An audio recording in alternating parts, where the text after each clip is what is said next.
बिस्मिल्लाहिर्रहमानिर्रहीम। 9th class हमने exercise 1.1 complete कर ली है। आज हम उसके नीचे जो टाइप ऑफ द मैट्रिसेस शुरू हो रही हैं वो हम देखते हैं। आज हमने पहली यहाँ पे first 6 types of the matrices जो हैं वो हमने डिस्कस करनी है, उनकी डेफिनेशंस देखनी है। तो इसको प्लीज़ अच्छे तरीके से आपने समझना है। इसकी फर्स्ट टाइप है मैट्रिक की। देखिए इनकी जो टाइप्स यहाँ पे डिस्कस की गई है ना वो उसकी शेप से रिलेट करके उनको नेमिंग किया गया। उनका नाम जो है ना, उनकी शक्ल कैसे बनती है उसी हिसाब से उसका नाम रखा गया है। ठीक है, जैसे फर्स्ट है आपके पास रो मैट्रिक। तो ऐसी मैट्रिक जिसमें सिर्फ एक रो हो उसको हम रो मैट्रिक कहते हैं। ठीक है, जैसे एग्जांपल अगर आप दे लें, ये कोई मैट्रिक है ए, उसमें आपके पास वैल्यूज़ या एंट्रीज जो है ना 1 2 3 कुछ भी आप और भी बढ़ा सकते हैं।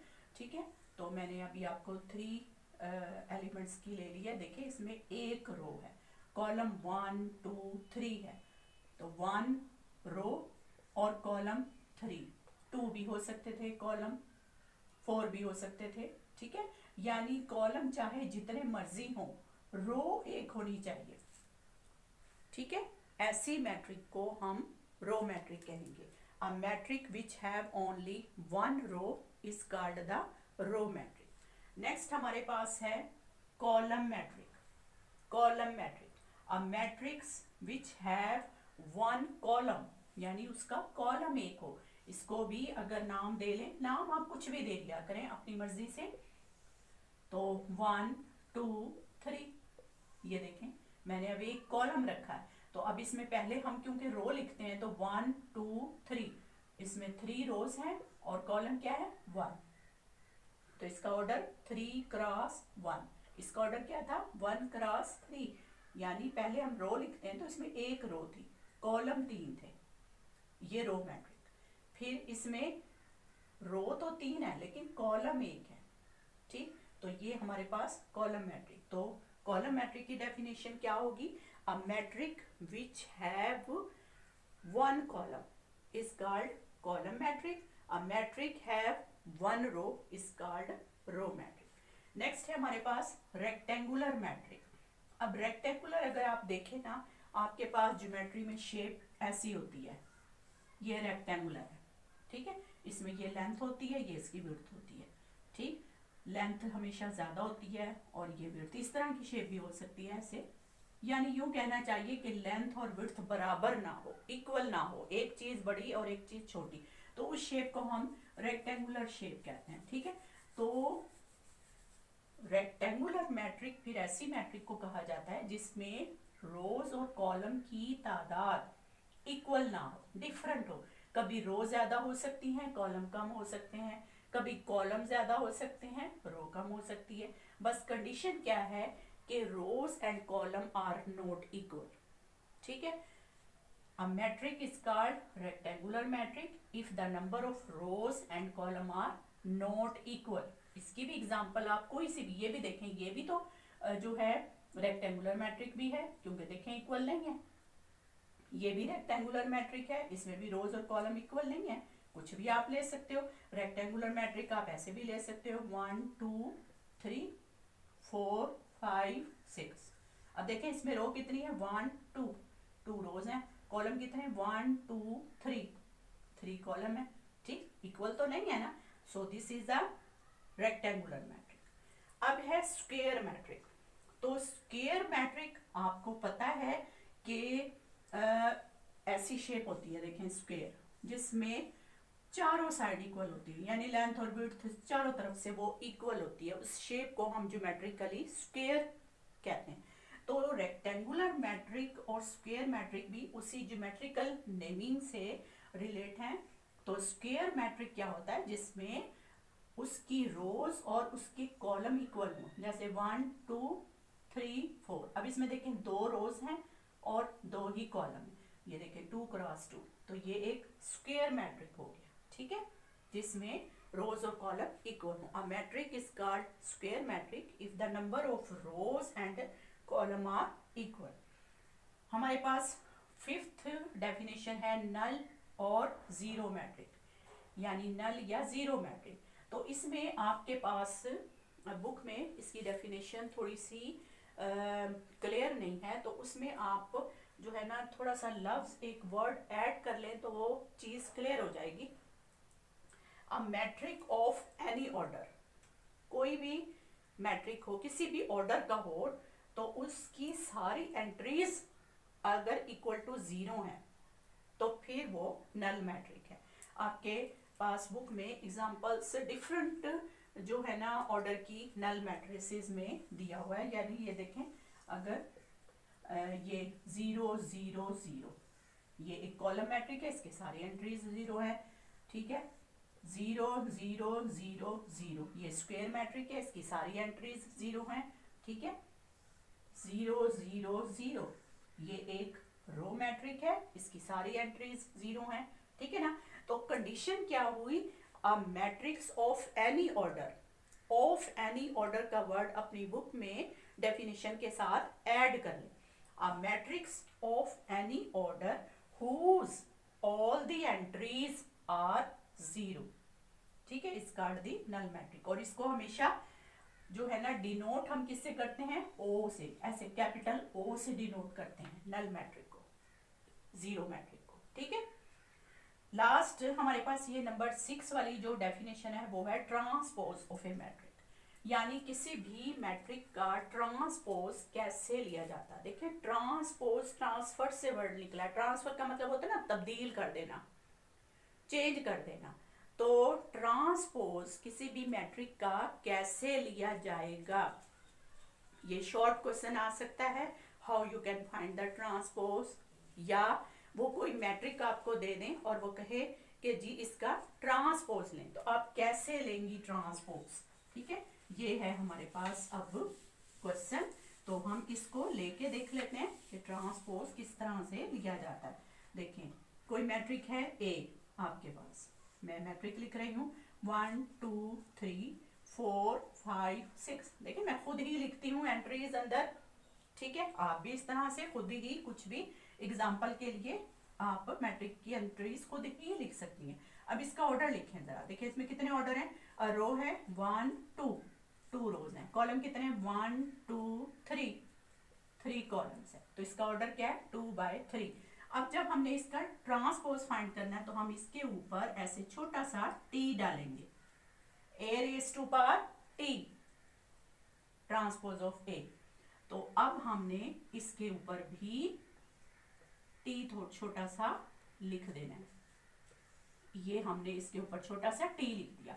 अब हम इस t को अप्लाई करेंगे, तो क्या करेंगे, इस रो को u कॉलम में लिख देंगे 1 2 3, फिर इस रो को 4 5 6, ये लिख दिया। अब हमने इसका ऑर्डर लिखना है, तो ऑर्डर देखें, अब इसका क्या है, कितनी रो है 1 2 3, 3 रो है, कॉलम कितने 1 2, 2 कॉलम, तो ऑर्डर क्या हो गया 3 क्रॉस 2। देखें इसका ऑर्डर था 2 क्रॉस 3 और अब इसका हो गया 3 क्रॉस 2। क्यों, इसलिए कि अब रोज कॉलम में बदल गई। देखिए पहले 2 रोज थी, अब 2 कॉलम बन गए, 3 कॉलम थे और 3 रोज बन गई, तो ऑर्डर भी उसका चेंज हो जाता है, ठीक है।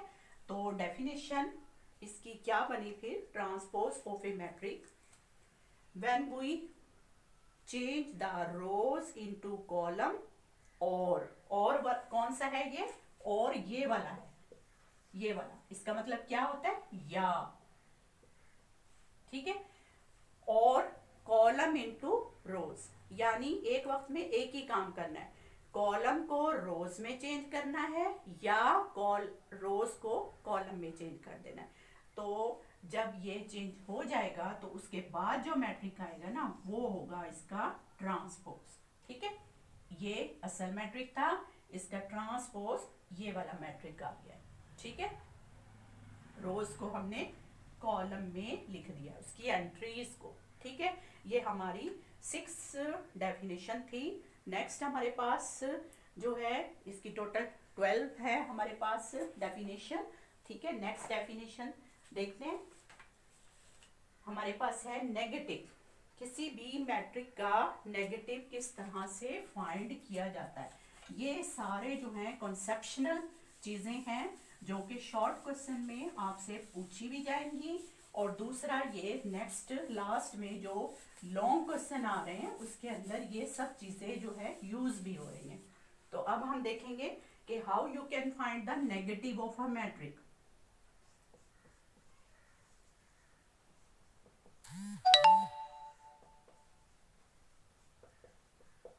किस तरह से आप किसी मैट्रिक का नेगेटिव फाइंड करते हैं। तो आपने क्या करना है, एक मैट्रिक जो आपको दी हुई है, सपोज मैं खुद से देखें एक मैट्रिक लिख रही हूँ 3 - 2 7 4। अब मैंने खुद ही इसमें एक नेगेटिव का भी नेगेटिव साइन के साथ भी एलिमेंट ले लिया है। अब मैंने इसका नेगेटिव फाइंड करना है। तो नेगेटिव कैसे फाइंड करूंगी, इसके जो अंदर की एंट्रीज हैं उनके साइन चेंज कर दूंगी। -3 - 7 2 - 4। ठीक है, this is the negative of this matrix. तो how you can find the negative, we change the sign of all the entries. ठीक है, a metric is obtained after changing the sign of entries is called the negative of a metric. ये आपको find करने के लिए भी आ सकता है शॉर्ट क्वेश्चन। कोई मैट्रिक देगा और कहेगा जी इसका नेगेटिव फाइंड करें, तो आपने उसके अंदर के साइन चेंज कर देने। जो प्लस होंगे वो माइनस हो जाएंगे, जो माइनस होगा वो प्लस हो जाएगा। ठीक है, नेक्स्ट हमारे पास है जी सिमेट्रिक मैट्रिक। कि सिमेट्रिक मैट्रिक क्या होता है, या किसी मैट्रिक को हम सिमेट्रिक मैट्रिक कब कहते हैं। सिमेट्रिक,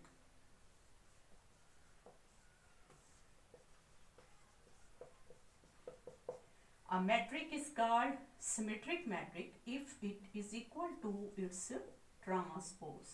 अगर कोई मैट्रिक अपने ही ट्रांसपोज के इक्वल आ जाए तो फिर हम कहते हैं कि जी वो मैट्रिक सिमेट्रिक मैट्रिक है। अब आप कहेंगी कि जी ये कैसे हो सकता है, कोई मैट्रिक अपने ही ट्रांसपोज के, यानी उसकी हम रोज और कॉलम चेंज कर दें फिर भी क्या वो अपने इक्वल ही रहता है। हाँ जी होता है, ऐसी स्पेशल जो हैं मैट्रिसेस होती हैं। आपकी एग्जाम्पल में उसने जो है ना ऑर्डर 3 का मैट्रिक दिया है, लेकिन आप को क्योंकि ये स्पेशल होता है इसको हमें याद करना होगा इसकी एग्जाम्पल को। तो आप ना ऑर्डर 2 का करें, मतलब कोई मैट्रिक है बी।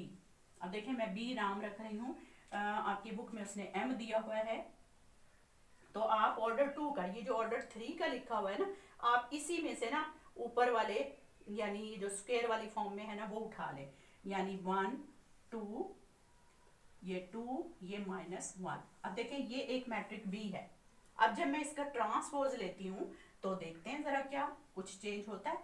ये हमने इसका ट्रांसपोज लेना है। ये फर्स्ट रो को मैं ऐसे कॉलम में लिख रही हूँ 1 2। अब दूसरी रो को ये कॉलम में लिख दिया। देखें क्या कुछ चेंज हुआ, ये देखें दोनों वैसे के वैसे ही आ गए।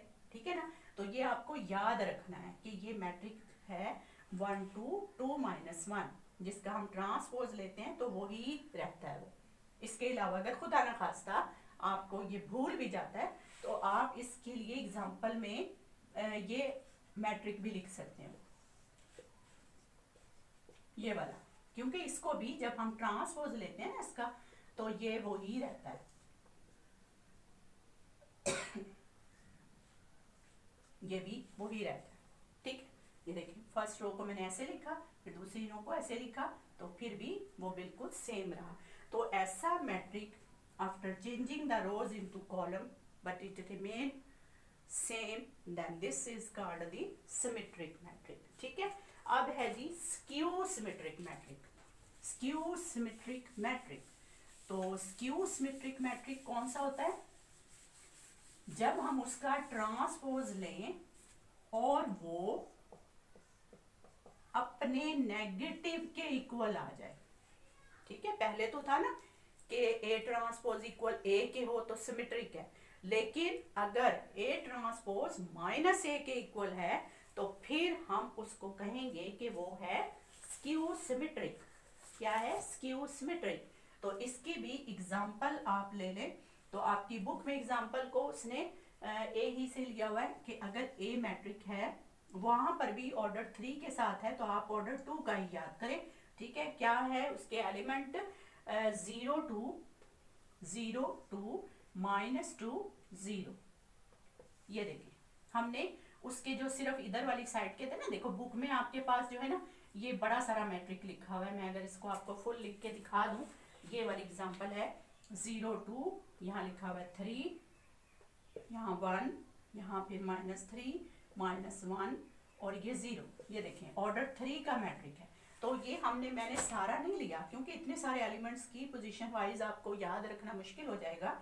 तो आप इस सारे को रेस करें, बस इतना ले लें, ये बस इतना सा ले, ये छोटा सा है, ये आपको इजीली याद हो जाएगा। 0 2 -2 0। अब देखें इसका जब मैं ट्रांसपोज लेती हूँ, ये ट्रांसपोज, ठीक है, अब मैं जब लूंगी तो इसको अप्लाई करूंगी। देखें ये रो है, इसे कॉलम में लिख रही हूँ 0 2, फिर ये रो कॉलम में लिख रही हूँ -2 0। अब देखें जरा, अभी इक्वल नहीं हुआ, ये देखें 0, ये साइन का फर्क है ये, ठीक है। अब इस साइन को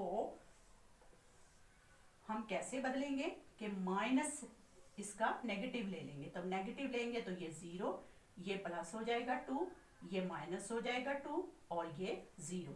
अब देखें, अब बिल्कुल इक्वल हो गया, ये 0, ये 2, ये 0, ये -2, ठीक है ना। अब ये बिल्कुल a के इक्वल आ गया और ये माइनस, ठीक, तो -a इक्वल आ गया ट्रांसपोज के, ठीक है। तो ऐसे मैट्रिक को हम कहेंगे स्क्यू सिमेट्रिक मैट्रिक, ठीक है। when A transpose is equal to -A, then it is called the skew symmetric matrix। चलिए जी, नेक्स्ट हमारे पास जो है डेफिनेशंस आ रही हैं, उसमें जो है थोड़ा सा चेंज है कॉन्सेप्ट। आप इसको यहाँ तक अच्छी तरह से समझ के याद करें, वो मैं आपको डेफिनेशन नेक्स्ट वीडियो में इंशाल्लाह जो है समझाऊंगी भी, और आपने अभी इसकी प्रैक्टिस करनी, ठीक है। नेक्स्ट वीडियो के लिए अल्लाह हाफिज़।